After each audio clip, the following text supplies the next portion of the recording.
With every new Airbnb release comes new features and settings to consider, and this most recent release was no different. So today we're going to take you through two of our listings step by step and show you exactly what our settings look like. We're not going to tell you that you need to change all your settings to be exactly like ours. If what you have is working, then that's great. But if you're looking for some clarification on some of the different settings options and you're curious what we're using, then hopefully you'll find this video helpful. And as with almost every new Airbnb release, they've messed up some of our existing settings, so definitely watch this video to the end to see what we've had to go back and change. So maybe hit pause on the video now, go grab your laptop so you can look at your listing in real time, and let's get started. Work is where you open your laptop. Okay, so once you open up Airbnb, go ahead and click in the top middle where it says listings, and keep in mind that this section is going to be accessed after you've hit publish on your original listing. They've changed a lot with this new listing editor. It looks a lot different. Kylie seems to like it, but so far I haven't been a big fan just because I don't know where all the things are anymore. There are a couple of things that I don't like. We'll get into it. So this first section you'll see here is photos, and you will have already had the opportunity to add and organize and caption all of your photos before you publish the listing. What you can do here is create a photo tour, and that is where you can assign photos to different rooms and go room by room to give guests an impression of your house. But in general, we kind of have mixed feelings of this photo tour feature. We always used to use the photo tour. Before it was manual, now they have like an AI generated one that does it for you. But we would always organize our photos by rooms. That was until we met someone at a conference last year who pointed out the alternative side of it. And that was that guests are going to have to look through a bunch of pictures of kitchens and bedrooms and bathrooms before they get to like your money shots of the pool or your views. This is definitely a valid perspective to put the money shots first and draw people in, but it is also an important thing to give guests an idea of the layout and sort of the flow of your house. So we've sort of split up our portfolio, and some of them have the room tours and some of them have our top 10 to 20 photos first, with the rest of them then organized by room. And we're just sort of A/B testing and seeing how things are going with bookings. When we were doing the research for this video, we tried the auto organize feature, and it did not do a good job properly organizing our photos. It wouldn't have been a big deal to let that run and then manually rearrange them, but we just decided to keep our original order anyway. So going back to the listing editor, underneath the photo section, you have the title section. In our portfolio, we sort of slide our company name into the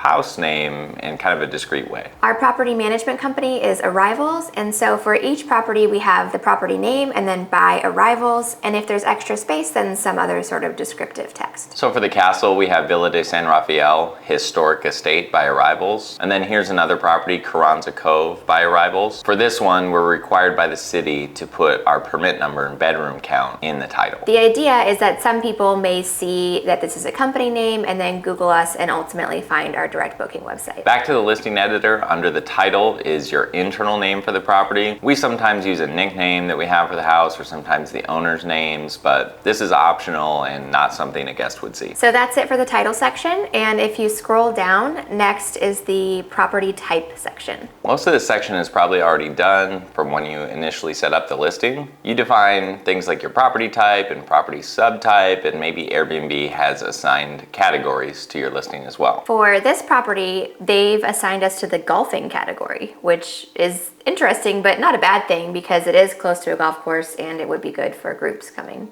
to golf. But it's interesting because we have not mentioned golf anywhere in the listing at all. I don't know how they come up with that. What? Golf course? Something new that you may not have seen previously is the ability for you as a host to manually request that your categories be changed or updated. We'll leave a direct link in the description box below to the site where you can get this process started, but you can also get to it on your listing if you click on Learn More when you're in the category section, and then scroll all the way down to the section called How Listings Are Added to Categories. Then look for the word Elevate that's hyperlinked below that section. From there, you'll be taken to this Elevate site where you'll be asked for your Airbnb credentials, and then you can see this dashboard. On this dashboard, you can view all of your listings and the current categories that are assigned to each of them. You can also remove any categories that might not actually fit your property, and you can request for new categories to be added. So let's scroll down here. We're going to find the castle and see what this process is like to request to add a category. So just find the property that you want on your list and then click Add Category, which will open up a pop-up which includes all of the different categories that you might like to be considered for. Then this gets submitted to Airbnb for some kind of approval process, and hopefully they agree. Going back to the listing editor, the next category is number of guests, which should already be filled out. This one's straightforward. Next is the listing description section, and when you've created your listing, you will have been required to fill out this 500 character listing description section. But after you publish your listing, this section kind of expands now, and you're able to add more details about your house. This is one thing I don't like. I don't love how narrow they've made this section for editing, if I can nitpick. Yeah, looks a little small. It's too small. So after the listing description section is the amenities section. And even if your listing is 5 years old, we would recommend going back and looking through all of the amenities here. Probably especially if your listing is 5 years old, because what Airbnb does is they're constantly adding or changing around this amenities section, and you want to regularly check it to make sure everything that applies to your property is selected and things that aren't applying to your property aren't selected. We've seen issues in the past where we definitely had amenities clicked and then a system update happens and somehow those selections get removed. So good to check it pretty often. This section has changed a bit. It used to be just checking yes or no, you have the amenity or you don't. Now it shows a list of everything that you've checked, and if you want to add a new one, you click the plus sign in the top corner, and if you want to remove one, you click the edit sign. Next up is the accessibility section, so you can document sort of the accessibility features of your property here, and then after that is your location page. There are a few different areas to fill in the location section. For example, we choose to share the property's general location versus a specific location until the guest has a confirmed booking. Next up is the about the host section, and we've always historically just operated with the main name on the profile being Kylie. We do both respond to messaging, but we've just kept it that way. It just pretends to be me. The perfect impersonation of yourself.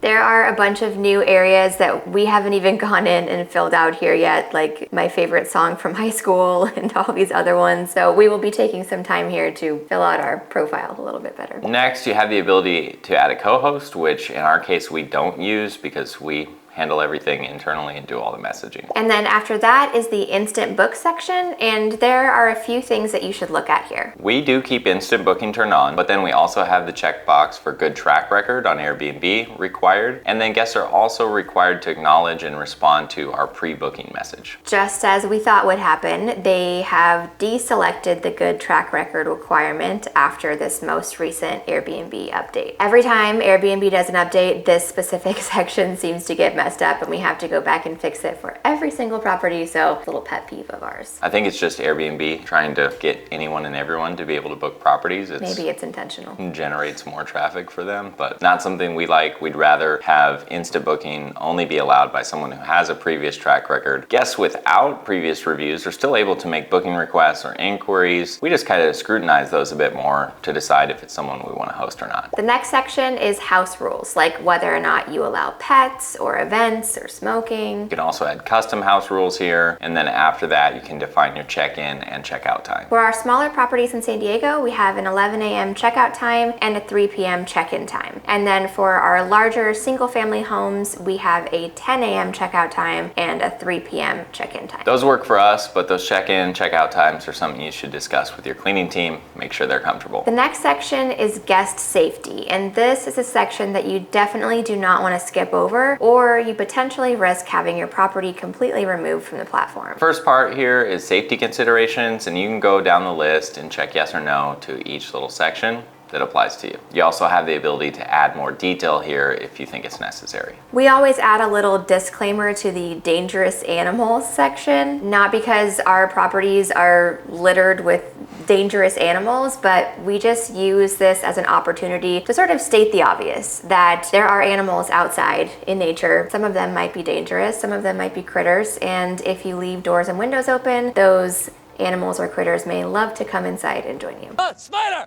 Spider! Below that safety consideration section is your safety devices section. Listen up here. This is probably the most important section on your Airbnb settings if you have a security camera on your property. We typically have one camera at each property that overlooks the driveway, and it is an integral part of our operations. One exception here, since we have the castle one open, we do have 3 cameras at that property, but it's a huge property with multiple entrances at the front and back, and so we just have them on the perimeter. We use a cameras to make sure guests have departed on time, our cleaning team came on time, and just to kind of keep a general eye on who's coming and going and for general security. Disclosure of any camera at your property is required, but you are also required to disclose it properly. We were told by an Airbnb representative that the key words for camera disclosure are actively recording, and then also whether or not that camera is recording both audio and video. Previously, we used to disclose that we had a noise monitor on the property, but Airbnb in this latest release now has a specific section for that. If you're looking for a recommendation for an outdoor camera, our favorite is only around $30, or our favorite noise monitor, you can click the link in the description box below, or you can go to arrivals.com/work smarter not harder for our full smart home list. The last section is the cancellation policy section. There are several choices, some you might be familiar with here, and then there's some new ones as well. Airbnb is going to encourage you to choose the flexible cancellation policy. We get regular emails from our Airbnb account rep telling us that we will get more bookings if we choose a flexible option. But then on the flip side, there are a lot of hosts who swear by only ever using the strict cancellation policy. We found a happy ground right in the middle with moderate. This has always worked well for us in our portfolio, but this is a setting you could play around with and see how the response is given your property and your market. The only exception to this is our midterm rental properties, which are properties that usually rent for 30+ nights. And that is going to be the different tier that we talked about before. And for that one, we choose the long-term firm option. One last section here to create a custom link that you can share to directly visit your property. We always set these up, but we rarely use them because if anyone's asking for a link or if we're posting it somewhere, we post a link to our direct booking website. Website check, please. So that is an overview of how we have all of our listing setups after Airbnb's summer 2024 release. We hope you found that useful. Feel free to leave us a comment and ask us any questions you have below. We'll also leave another video here on screen that we think you might like to check out. Thanks for watching. We'll see you in the next video.